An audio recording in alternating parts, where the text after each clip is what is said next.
من كان لله كان الله له أو كما قال النبي صلى الله تعالى عليه وسلم.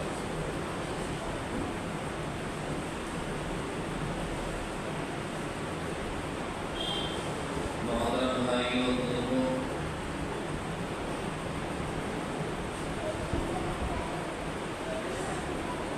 ہم اللہ تعالیٰ سے ایک وعدہ کر کے آئے ہیں،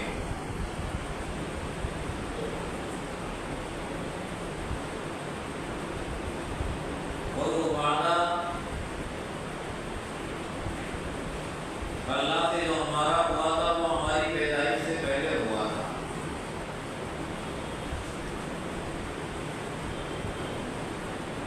حدیث کے اندر آتا ہے سرور عالم جناب رسول اللہ صلی اللہ علیہ وسلم نے ارشاد فرمایا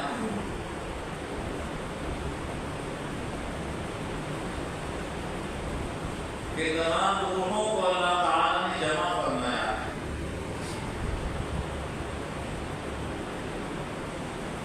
اور وہ جمع فرمایا حضرت آدم علیہ السلام کی پشت سے۔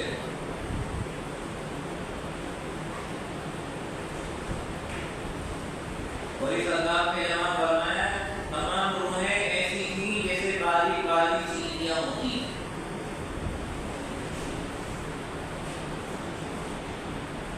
جمع فرمانے کے بعد اللہ تعالیٰ نے تمام روحوں سے ارشاد فرمایا الست بربکم، قرآن کیا ہے، کیا میں تمہارا رب نہیں ہوں؟ تو تمام لوگوں نے بیک زبان ہو کر کہا قالوا بلی وربنا، کیوں نہیں ہے پروردگار، آپ ہی ہمارے رب ہیں اور آپ کے علاوہ ہمارا کوئی رب نہیں ہے۔ یہ وعدہ ہمارا اللہ تعالیٰ سے ہماری پیدائش سے پہلے ہو چکا ہے۔ کچھ روحوں نے اس معاہدے کو یاد رکھا اور کچھ روحوں نے اس معاہدے کو بھلا دیا۔ جنہوں نے یاد رکھا وہ سعادت مند ہیں، جنہوں نے بھلا دیا وہ بدبخت و بدنصیب ہیں۔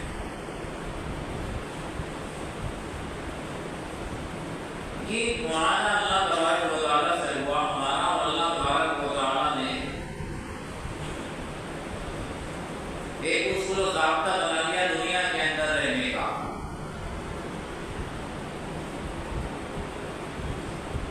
کہ جو اللہ کا ہو کر رہے گا اللہ تبارک و تعالیٰ اس کا ہو جائے گا، اور بعض مرتبہ اللہ بندے کے اتنے قریب ہو جاتا ہے، اتنے قریب ہو جاتا ہے کہ فرمایا رسول اللہ صلی اللہ علیہ وسلم نے کہ اللہ فرماتا ہے میں اتنے قریب ہو جاتا ہوں اس کے، گویا کہ اس کے جسم سے آقا بن جاتا ہوں۔ حدیث کے الفاظ میں اللہ فرماتا ہے میں اس کی آنکھ بن جاتا ہوں جس سے وہ دیکھتا ہے، اور میں اس کی زبان بن جاتا ہوں جس سے وہ بولتا ہے، اور میں اس کے کان بن جاتا ہوں جس سے وہ سنتا ہے، اور میں اس کے ہاتھ بن جاتا ہوں جس سے وہ پکڑتا ہے۔ یعنی اللہ تعالیٰ بعض مرتبہ بندے سے خوش ہوتا ہے، اتنا قرب حاصل ہو جاتا ہے اللہ، بندہ اللہ کے میں قریب ہو جاتا ہے۔ یہ اصول ضابطہ ہے دنیا کے اندر رہنے کا، کہ دنیا کے اندر جو آدمی بھی ایسے اعمال کرے گا جو اللہ کو خوش کرنے والے ہیں، اللہ کو راضی کرنے والے ہیں، جتنے زیادہ اللہ کو راضی کرنے والے اعمال کرے گا اتنا اللہ کا قرب محسوس ہوگا، اور جتنی ہماری زندگی گناہوں کے اندر گزرے گی، جتنی اللہ کی نافرمانیاں ہمارے سے صادر ہوں گی، قدرتی طور پر دلی اعتبار سے بھی اللہ سے دوری پیدا ہوتی چلی جاتی ہے۔ پھر لوگ کہتے ہیں کہ نماز میں پڑھا ہوتا ہوں لیکن دل نہیں لگتا،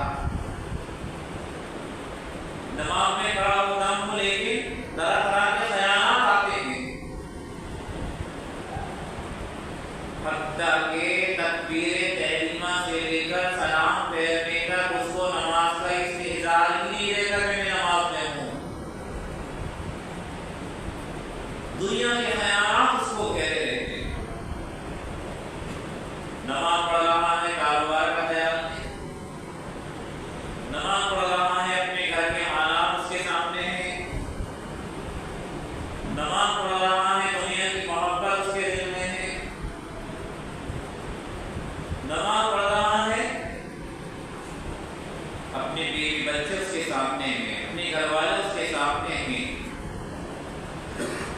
حتیٰ کہ بعض مرتبہ جب سلام پھیر لیتا ہے تو احساس ہوتا ہے میں نماز میں تھا، پوری نماز غفلت میں گزر گئی۔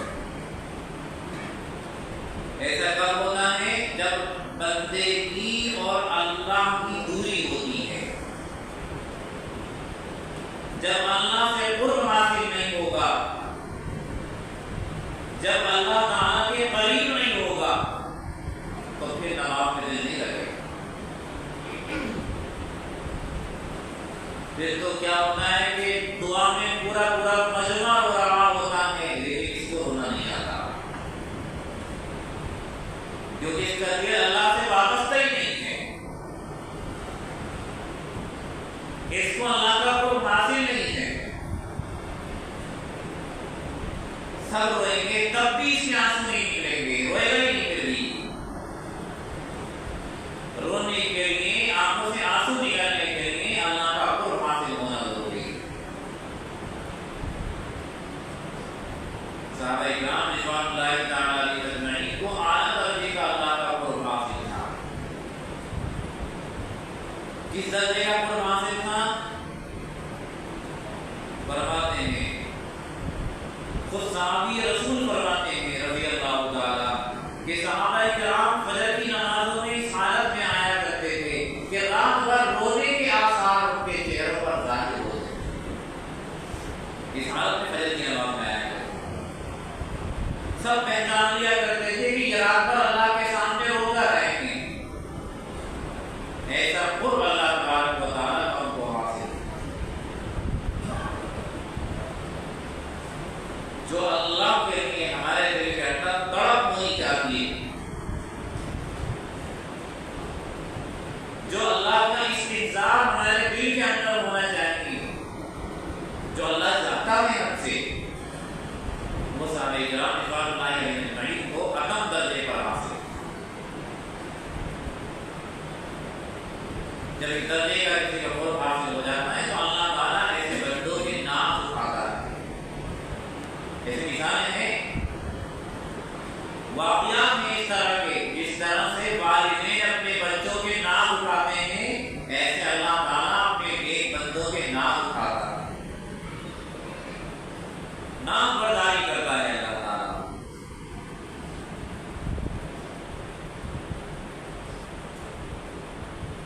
مصر میں جب حضرت عمرو بن العاص رضی اللہ تعالیٰ گورنر ہوئے،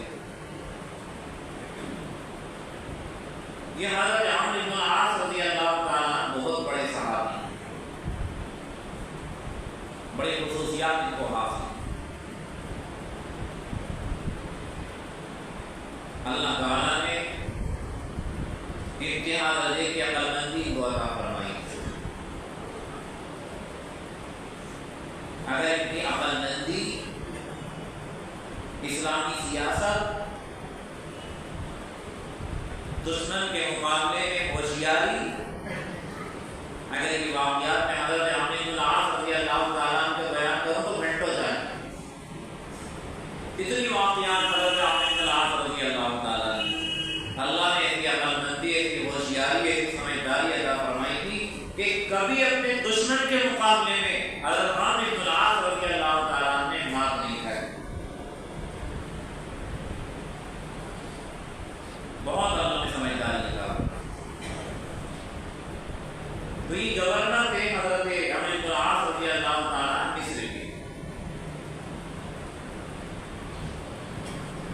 وہاں انہوں نے دیکھا کہ یہاں ایک رسم ہے۔ رسم یہ ہے، انہوں نے دیکھا کہ جب برسات کا موسم آ جاتا ہے تو جو دریائے نیل ہے مصر کی مشہور دریا میں، اس میں پانی نہیں آتا، وہ سوکھا ہی رہتا ہے دریا۔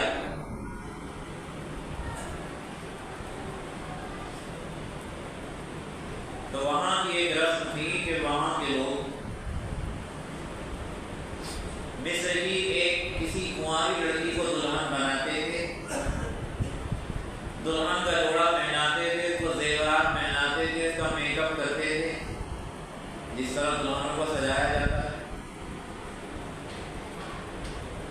اور پھر رات کے وقت میں اس دلہن کو، جو دلہن گائی ہوئی لڑکی ہے، اس کو دریا کے اندر ڈال دیا جاتا ہے۔ جب وہ دلہن کو اس کے اندر ڈالتے تو پانی دریا کے اندر آ جاتا تھا۔ یہ ان کا عقیدہ تھا، اور رسول اللہ صلی اللہ علیہ وسلم نے ارشاد فرمایا تو جس طرح کے عقیدے کر لو گے اللہ تبارک و تعالیٰ تمہیں انہی کے حوالے کر دے گا۔ جیسے بھی عقیدے ہم کر لیں گے اللہ ہمیں انہی کے حوالے کر دے گا۔ ان کا یہی عقیدہ تھا کہ بھائی دلہن بنا کر جب کسی لڑکی کو ہم دریا کے اندر ڈالیں گے تو پانی جاری ہو جائے گا۔ اللہ نے اسی عقیدے کے حوالے کر دیا۔ اللہ تبارک و تعالیٰ جب کوئی نعمت عطا فرماتا ہے، وہ نعمت اللہ کی عام ہوتی ہے۔ جیسے کہ بارش ہے، بارش جب آسمان سے نازل ہوتی ہے، ظاہر ہے کہ پاک صاف ہوتی ہے۔ نازل ہونے والی بارش کا ایک ایک قطرہ پاکیزہ ہوتا ہے۔ اللہ کے یہاں سے پاکیزہ بارش ہوئی۔ اب اگر کوئی اپنا پاک صاف برتن لے کر کھڑا ہو گیا، اس کے اندر جو بارش کے قطرے آئیں گے وہ پانی پاک ہوگا، اور اگر کوئی ناپاک برتن لے کر کھڑا ہو جائے بارش میں، اس کے اندر جو بارش آئے گی، بارش تو پاک تھی لیکن وہ بارش کا جو پانی ناپاک برتن کے اندر اکٹھا ہوگا وہ ناپاک کہلائے گا۔ اللہ کی طرف سے برسنے والی بارش تو پاک تھی، اپنے اپنے برتنوں کا فرق ہے۔ اللہ کے یہاں سے نازل ہونے والی نعمتیں سب کے لیے یکساں ہیں، چاہے تو کوئی حرام کر کے لے لے، چاہے کوئی حلال کر کے لے لے۔ اللہ نے روزی متعین کر دی ہے کہ کس کو کتنی روزی ملے گی اور کہاں سے ملے گی، اور یہ اللہ نے اختیار دے دیا، چاہو تو حلال کر کے لے لو، چاہو تو حرام کر کے لے لو۔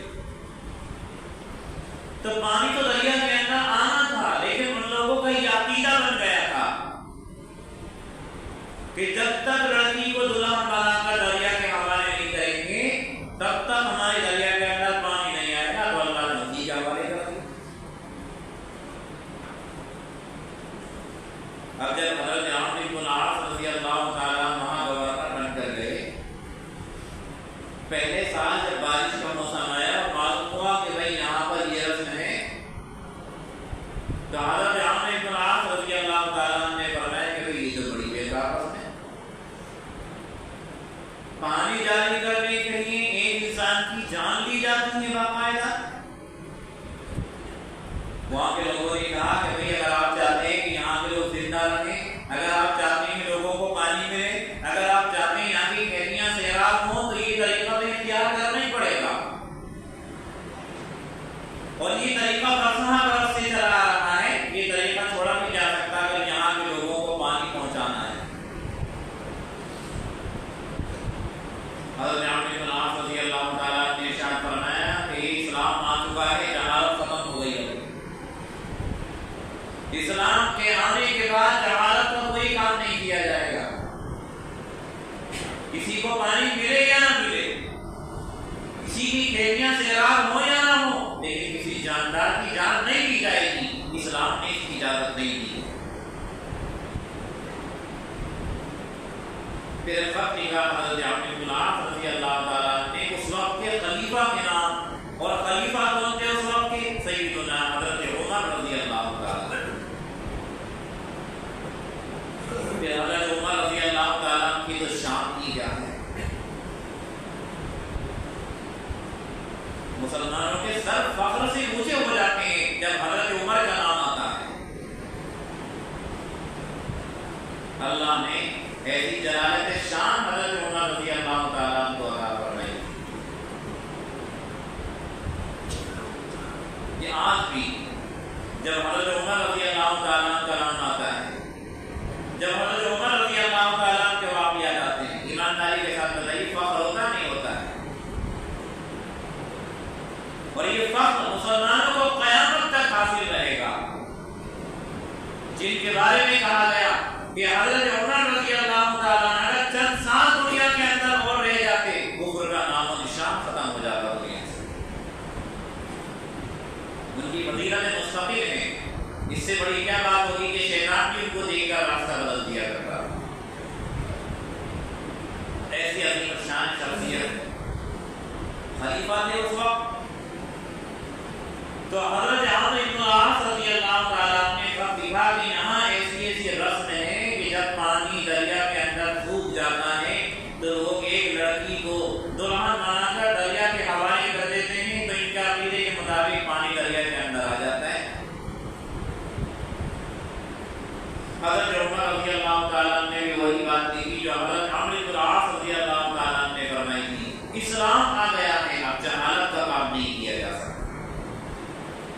اور اسلام جب آیا ہے تو جہالت کو اپنے پیروں کے نیچے کچل کر آیا ہے۔ اسلام اور جہالت ایک ساتھ جمع نہیں ہو سکتے، جہاں جہالت کے کام ہوں گے وہاں سے اسلام خود بخود رخصت ہو جائے گا۔ اب اسلام آ چکا ہے، یہ کام آگے نہیں کیا جا سکتا اور کسی کی جان نہیں لی جا سکتی۔ اور ایک کاغذ کا ٹکڑا حضرت عمر رضی اللہ تعالیٰ نے اس خط کے ساتھ رکھ دیا اور فرمایا کہ رات کے وقت میں یہ کاغذ کا ٹکڑا دریائے نیل کے حوالے کر دینا، بس اس سے زیادہ ہم کچھ نہیں کر سکتے۔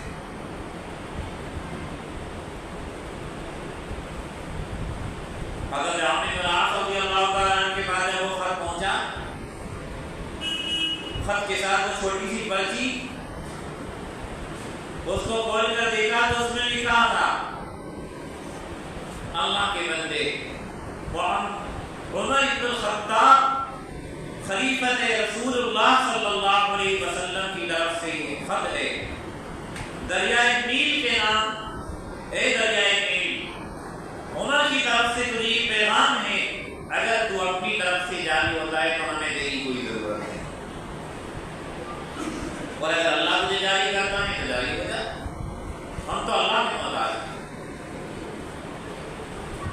وہ کاغذ کا ٹکڑا جس پر دریائے نیل کے نام پیغام حضرت عمر رضی اللہ تعالیٰ نے لکھا تھا، اس کاغذ کے ٹکڑے کو حضرت عمرو بن العاص رضی اللہ تعالیٰ نے رات کے وقت میں دریا کے اندر ڈال دیا۔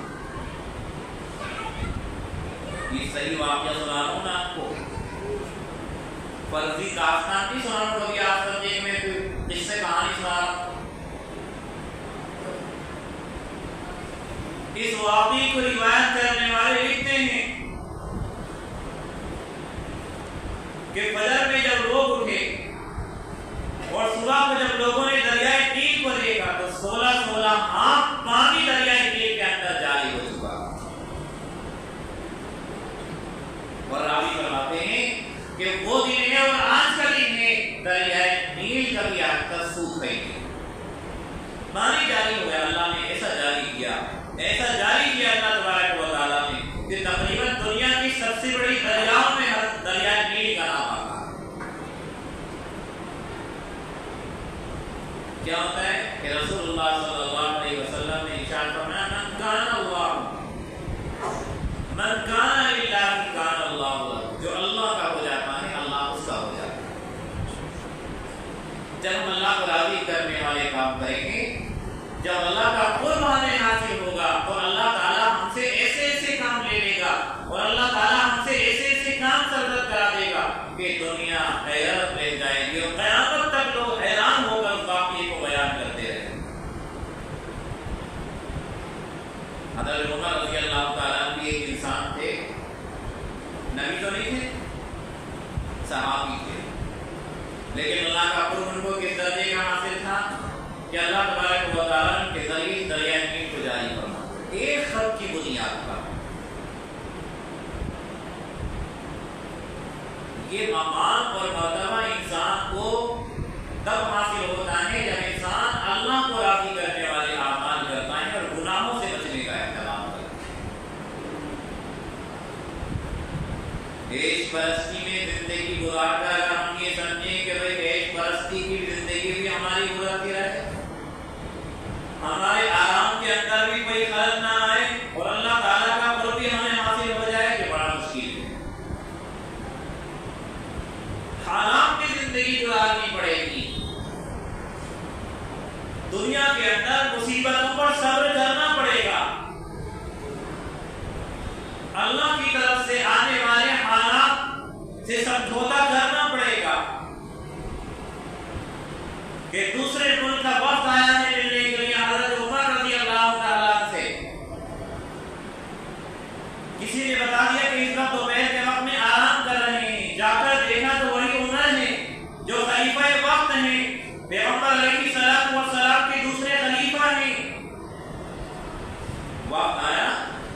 دیکھا کہ ایک ایسا شخص لیٹا ہوا ہے زمین پر، اور ایسی زمین پر جس پر بستر نام کی کوئی چیز نہیں، زمین پر لیٹا ہوا ہے ایک شخص، اور ایسے حالت میں لیٹا ہوا ہے کہ اس کے کپڑوں کے اندر کئی طرح کے پیبند لگے ہوئے ہیں، اور راوی فرماتے ہیں اس حالت میں وہ شخص لیٹے ہوئے ہیں کہ ان کے سر کے نیچے تکیے کے بجائے اینٹ رکھی ہوئی ہے۔ جب ایسی مجاہدانہ زندگی گزاری، جب اس طرح سے اللہ تبارک و تعالیٰ کو راضی کرنے کے لیے اپنی زندگی کے سارے آرام قربان کر دیے، ظاہر سی بات ہے پھر اللہ کا قرب کو حاصل ہوا۔ تو اللہ کا قرب کو جو حاصل ہوا وہ اللہ کو راضی کرنے والے اعمال کی وجہ سے حاصل۔ یہ اصول و ضابطہ جو آپ کے سامنے حدیث کی روشنی میں آیا کہ جو اللہ کا ہو جاتا ہے اللہ اس کا ہو جاتا ہے، جو اللہ کو راضی کرنے کی فکر کرتا ہے اللہ اس کو راضی کر لیتا ہے، اور یہ بات بھی صحیح ہے کہ اللہ اس کو راضی کرتا ہے۔ حضرت ابوبکر صدیق رضی اللہ تعالی خلیفہ اول غزوہ تبوک کے موقع پر جب انہوں نے اپنے گھر کا سارا مال لا کر پیغمبر علیہ السلام کی خدمت میں پیش کر دیا، اور پیغمبر علیہ السلام نے معلوم کیا تو کہہ دیا کہ اپنے گھر میں اللہ اس کے رسول کو چھوڑ آیا ہوں، باقی اپنے گھر کا سارا مال اٹھا کر لے آیا۔ اپنے بدن پر جو چادریں تھی وہ بھی اللہ کے راہ میں صدقہ کرنی تھی، چادریں بھی اللہ کے راہ میں صدقہ ہیں۔ جب سب کچھ صدقہ کر دیا تھا، اپنے جسم کے کپڑے بھی غزوہ تبوک کے موقع پر چندے میں دے دیے۔ اس وقت وحی نازل ہوئی رسول اللہ صلی اللہ علیہ وسلم پر، اور حضرت جبرائیل علیہ السلام نے یہ عرض کیا یا رسول اللہ ابوبکر رضی اللہ تعالیٰ کا عمل آج اللہ تعالیٰ کو اتنا پسند آیا ہے، اتنا پسند آیا ہے کہ جیسا لباس ابوبکر نے پہنا ہے اللہ نے آج سارے فرشتوں سے کہہ دیا کہ آج آسمان کے فرشتوں کو بھی ویسا لباس پہننا ہے جیسے آج ابوبکر نے پہنا۔ اور ایک جملہ حضرت جبرائیل علیہ السلام نے بہت ساری کتابوں کے اندر میں نے وہاں پہ پڑھا کہ حضرت جبرائیل علیہ السلام نے ارشاد فرمایا، اللہ کہتا ہے، اللہ ارشاد فرماتا ہے ابوبکر سے پوچھو کہ یہ سارا صدقہ کر کے ابوبکر اللہ سے راضی ہے یا نہیں۔ بہت بڑی بات ہے۔ تمام لوگ تو کہتے ہیں کہ اللہ ہم سے راضی ہے یا نہیں، اللہ ہم سے راضی ہو جائے، اللہ ہم سے راضی ہو جائے، لیکن اس واقعے کے اندر لکھا ہے اللہ نے کہا ہے کہ ابوبکر سے پوچھو کہ ابوبکر راضی ہے یا نہیں۔ تو جو اللہ کو راضی کرنے کی فکر کرتا ہے اللہ بھی پھر اس کو راضی کرتا ہے، اللہ پھر اس کو ناراض نہیں کرتا۔ اللہ تبارک و تعالیٰ ایسے حالات بنا دیتا ہے کہ جو وہ چاہتا ہے اللہ تبارک و تعالیٰ ویسے حالات پیدا کرتا ہے۔ صحابہ اکرام کے اس طرح کے متعدد واقعات موجود ہیں، ان کو سنانے کا وقت نہیں ہے۔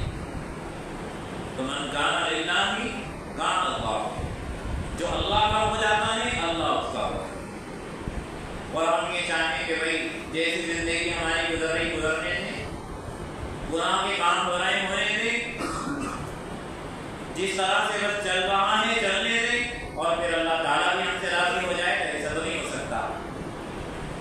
اللہ کو راضی کرنے کے لیے ہمیں اللہ کو راضی کرنے والے اعمال کرنے پڑیں گے، اللہ کو خوش کرنے والے اعمال کرنے پڑیں گے، تب اللہ تبارک و تعالیٰ کا ایسا قرب حاصل ہوگا، ایسا قرب حاصل ہوگا، اس انداز میں اللہ کا قرب حاصل ہوگا کہ حضرت رابعہ بصریہ رحمۃ اللہ تعالی علیہا فرماتی ہیں کہ جب تک میں نماز کی نیت ہی نہیں باندھتی جب تک کہ خانہ کعبہ میرے سامنے نہ آ جائے، اللہ تعالیٰ منکشف کر دیتا تھا، ساری دیواریں راستے کی ہٹا دیتا تھا اپنے سامنے سے۔ جب وہ خانہ کعبے کو دیکھ لیا کرتی تھی اپنی آنکھوں سے، مکے تک کے سارے پردے جب تک ہٹ جاتے تھے تب تک نیت نہیں باندھتی۔ اس انداز میں بھی اللہ تبارک و تعالیٰ اپنے بندوں کو راضی کر لیتا ہے، اور پھر تو حال یہ ہو جاتا ہے۔ حسن بصری رحمۃ اللہ علیہ فرمایا کہ میں پانی کے اوپر بھی نیت مان لیتا ہوں اور اللہ تبارک و تعالیٰ پانی کو بھی میرے لیے زمین بنا دیتی، کوئی حیرت کی بات نہیں ہے۔ اور اللہ تعالیٰ ہواؤں کو بھی میرے لیے زمین بنا دیتا ہے، ہوا میں مصلی بچھا کر بھی میں نماز پڑھ لیتا ہوں۔ حضرت حسن بصری رحمۃ اللہ علیہ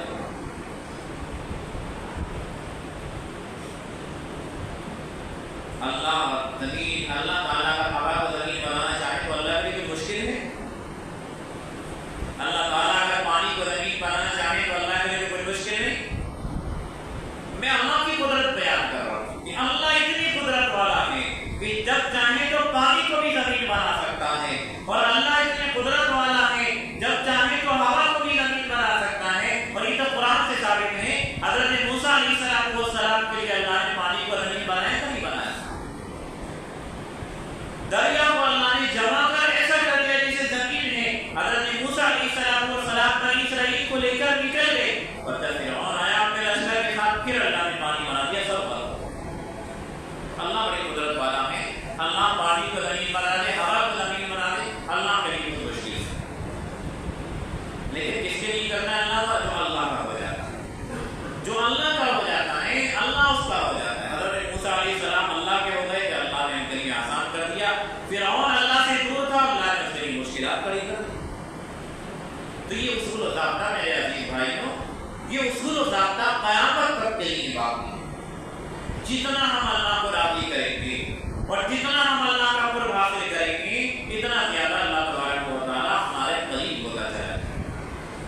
اور جب اللہ تعالیٰ قریب ہو جاتا ہے، جیسے میں نے عرض کیا، اس کی پہچان یہ ہے کہ جب ہم نماز کے اندر نیت مان لیتے ہیں تو پھر ہمیں اللہ کے علاوہ کچھ نظر ہی نہیں آتا۔ رسول اللہ صلی اللہ علیہ وسلم نے ارشاد فرمایا، بخاری مسلم کی حدیث ہے، آپ نے ارشاد فرمایا نماز اس طرح سے پڑھا کرو، اور یہ بالکل تصور کر لیا کرو جیسے کہ تم اللہ کو دیکھ رہے ہو۔